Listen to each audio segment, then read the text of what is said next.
you need to really understand, one, what is your sales channels and what is coming up in your sales channels. Mm-hmm. And on the other side is, every business has got their own inventory turnover period, whether it's manufacturing in-house or you're doing contract manufacturing or you're just importing, right? But there's lead times involved, and so like I have to place orders at certain points in time. It takes X amount of shipping days for that inventory to arrive at my warehouse. And those type of things need to be taken into account, which makes a 13-week cash flow unique to every business, right? Exactly. Yeah, you're right, because if you look at even the importing example, you've got a deposit that you need to pay today, especially if you're importing from, let's say, China. They won't start unless you've got a very good relationship. They won't start producing until you pay the deposit to start the production. Then that's immediately a cash outflow.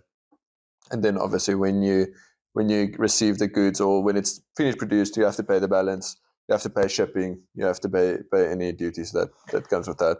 So all of that, it needs to be planned for. Right. So that's even supplier dependent. I mean, if you think about what you just said, like your agreement with your suppliers might be X works, like when they're finished producing. Yeah.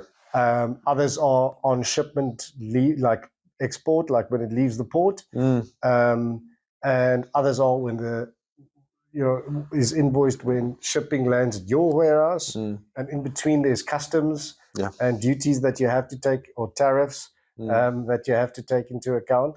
So again, it's not just business specific, but it's also supplier specific, and you need to take that into account and document that in your relevant system that you use. Exactly. So what you're thinking is, it's what are your terms? What are your lead times? What are your minimum order quantities? Because sometimes, we'd like to order one of it because it's what we need, but they only allow us to order a minimum of 10. So if you think about all those components, those are the things that should be in your system, right? You should have your lead time, you should have your minimum order quantities, and you should have your supplier terms.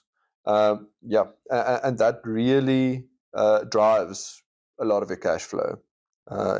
Obviously from the sales side. Also, you need to know what your customer terms are, what you're expecting to sell, and then how that cash flow comes in. How long it even takes you to fulfill.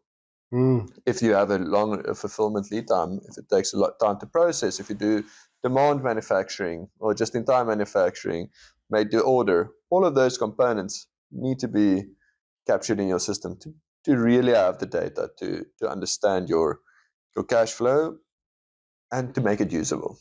That's so you can actually make decisions. 100%. And also, if you lose it, I'm thinking one of the retail customers that we work with, right, is they forecast demand, sales forecasting demand based on seasonality, right? They're bringing in they're importing certain goods for certain seasons, winter, summer, then they've got like evergreen items that doesn't really matter around the season when they're importing, but their sales in those items are seasonal. Yeah. So, they need to make a very bespoke demand forecast to kind of see where they think these sales will land up, or what they want to be putting into the market, what they think will be selling. A lot of assumptions in that, because you never know until you see what comes out. But that's again, like, you have to start somewhere, right? So I think what you're saying there is the crux of it. A lot of these type of actions are happening.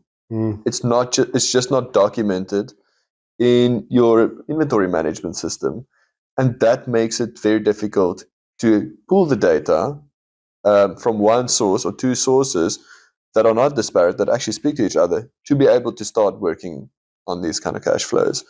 And I think that's a really good point, because every supply chain manager or purchasing manager would know more or less what's going to happen in the next 3 months.